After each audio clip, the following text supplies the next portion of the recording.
मनुष्य की सबसे बड़ी दुर्बलता क्या होती है? सोचिए। धन, प्रेम, अहंकार। मनुष्य की सबसे बड़ी दुर्बलता होती है उसके रहस्य। चाहे आप कितने भी शक्तिशाली क्यों ना हो, कितने भी प्रबल क्यों ना हो, परंतु उसके रहस्य उसके नाश की चाबी होती है। इसलिए यदि प्रबल रहना है, शक्तिशाली रहना है, समर्थ रहना है, तो अपने रहस्य को किसी को भी ना बताएं, ना मित्र को और ना ही शत्रु को, क्योंकि समय पड़ने पर कब कौन शत्रु हो जाए ऐसा कहना संभव नहीं। विभीषण को रावण के अमृत कुंड का ज्ञात था, इसीलिए प्रभु श्री राम रावण का वध करने में सफल हो सके। इसलिए उचित यही है कि आप अपने रहस्य को स्वयं तक ही सीमित रखें। मनुष्य जीवन की परीक्षा में सफल होने के लिए क्या नहीं करता? वो परिश्रम करता है, दौड़ भाग करता है, और ये सब करने के पश्चात भी जब उसका काम नहीं बनता तो वो नकल करता है ना? तनिक लौटिए अपने बचपन में, स्मरण कीजिए अपने बचपन की स्मृतियों का। क्या स्मरण हुआ? विद्यालय में जब आप परीक्षा देने जाते थे तो क्या होता था? आप ना सही, परंतु कोई ना कोई सफलता पाने के लिए नकल करता ही था और उत्तीर्ण भी हो जाता था, है ना? परंतु जीवन की परीक्षा ऐसी नहीं होती। नकल करने वाला सफल नहीं होता।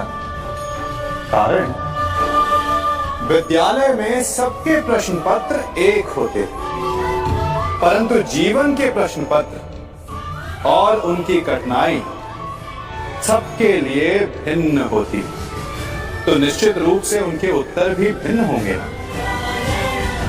इसलिए यदि आपको जीवन में सफलता पानी है तो नकल ना कीजिए, स्वयं के प्रश्नों का उत्तर स्वयं ढूंढिए और सफलता आपकी ही होगी। मनुष्य का जीवन हार और जीत, विजय और पराजय, सफलता और असफलता के मध्य झूलता रहता है। आपके साथ भी ऐसा होता होगा, है ना?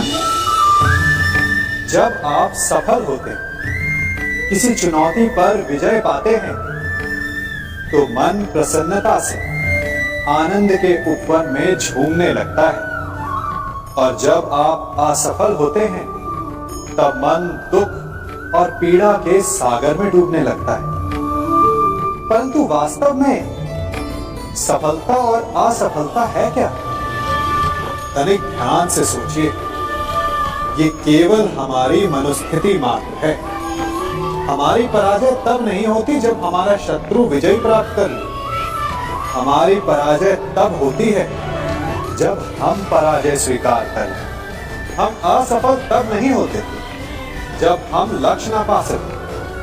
हम असफल तब होते हैं जब हम प्रयास करना बंद कर दें। इसलिए प्रयास करते रहें और हार ना माने, क्योंकि जिस दिन आप हार स्वीकारना बंद कर देंगे, जीत आपके चरणों में होगी। सबने बरगद के वृक्ष को तो देखा ही होगा।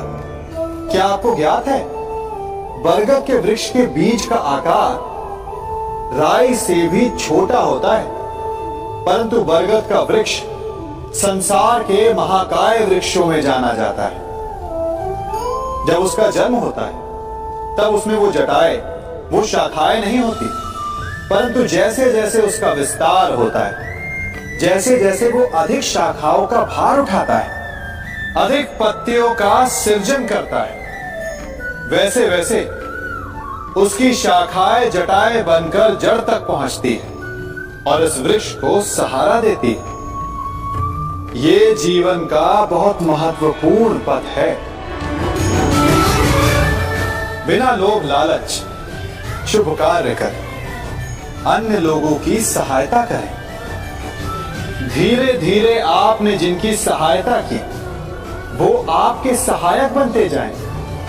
आपकी जड़ों को और बलशाली बनाएंगे, आयु, मान और आकार बढ़ाएंगे। सहजीवन, सहायता और निष्काम कर्म आपको मृत्यु के पश्चात भी मरने नहीं देगा, आपको अमर रखेगा।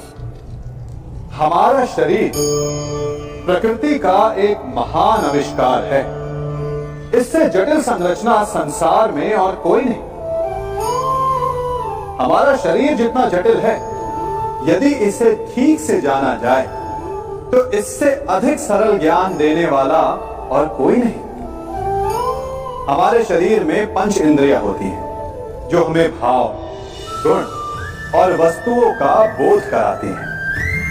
हमारे पास आंखें, नाक है, स्पर्श के लिए त्वचा है, कान है और जीभा है। सबका भिन्न भिन्न कार्य है।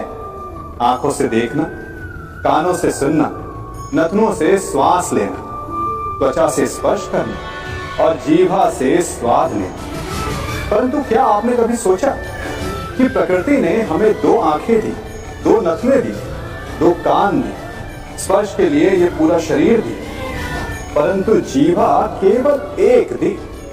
ऐसा क्यों? क्योंकि प्रकृति चाहती है कि हम देखें अधिक, सुने अधिक और ज्ञान अधिक अर्जित करें, बोले कम। क्योंकि अधिक वाचाल नाश को निमंत्रण देता है। स्मरण रखिएगा।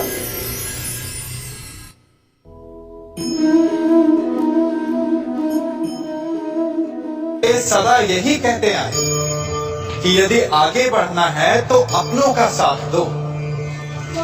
सत्य कहते हैं, अपनों का साथ देना ही चाहिए, परंतु साथ देने से पूर्व ये अवश्य पहचान लेना चाहिए कि अपने हैं कौन। क्या अपने वही होते हैं जिनके साथ हमारा रक्त संबंध होता है, या अपने मित्र? अपने वो होते जो हमें सद्कार्य के लिए प्रेरित करें, हमें आगे बढ़ाएं, हमारा साथ दें। और वो जिनका साथ देने से समाज का नाश, धर्म की हानि, वो सगे होकर के भी सगे नहीं होते। इसलिए जब अपनों की परिभाषा का चुनाव करें तो उन्हें अपना माने जो आपका साथ दे, उन्हें नहीं जो हमें अज्ञान के मार्ग पर ले जाएं।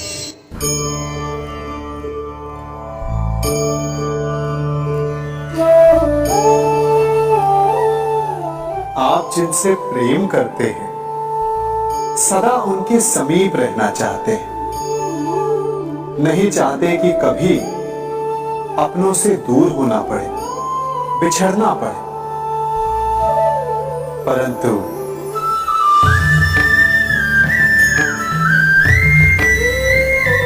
एक समय के पश्चात अपनों से दूर हो जाना उन्नति के लिए आवश्यक है। आप माता पिता हैं। यदि आप अपनी संतान के जीवन के हर पथ पर उनका मार्गदर्शन करते रहेंगे तो आपकी संतान स्वयं मार्ग चुनना कैसे सीखेगी? मार्ग के कांटों से स्वयं को बचाना कैसे सीखेगी? इसीलिए एक समय के पश्चात अपनों से बनाई गई दूरी सदा लाभदायक रहती है। आज मैं आप सबको एक कथा सुनाता हूं। एक दिन प्रातः एक व्यापारी अपने घर से निकला। घर से निकलते ही एक बिल्ली ने उस व्यापारी का मार्ग काट दिया। व्यापारी घबरा गया। वो फिर से घर लौट गया और शुभ घड़ी की प्रतीक्षा करने लगा। और जब वो पुनः अपने घर से निकला तब वो वाहन जा चुका था जिससे राजा तक पहुंचकर उसे भेंट देनी थी। राजा को भेंट नहीं मिली। राजा क्रोधित हो गए। राजा ने उस व्यापारी का व्यापार बंद करवा दिया। इस कारण व्यापारी क्रोधित होकर घर पर अपनी पत्नी से लड़ बैठा। पत्नी अपने बच्चों समेत मैके वापस चली गई और उस व्यापारी के जीवन में यदि कुछ रह गया था तो केवल अंधकार। और इन सब का कारण वो उस बिल्ली को मानता रहा जिसने उसका मार्ग काटा था। ऐसा ही एक दूसरा व्यापारी राजा को भेंट देने निकला और उस व्यापारी का मार्ग भी एक बिल्ली ने काट दिया। वो व्यापारी तनिक घबराया, परंतु उसने आगे बढ़ना अधिक उचित समझा। राजा तक वो समय पर पहुंचा।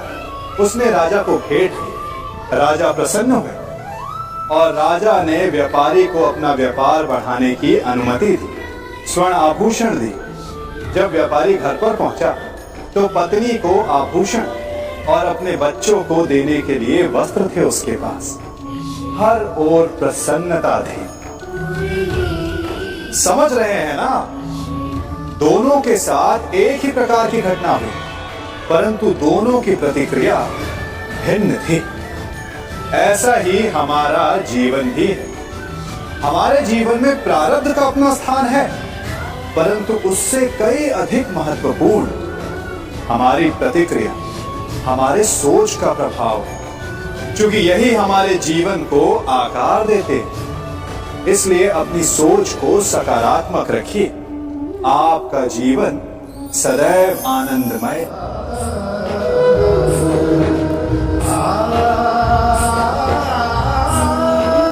हम सभी अपने जीवन में कोई ना कोई कार्य करते हैं तो थकान की अनुभूति होती है, और यदि थकान ना उतरे तो कार्य करने का मन नहीं करता।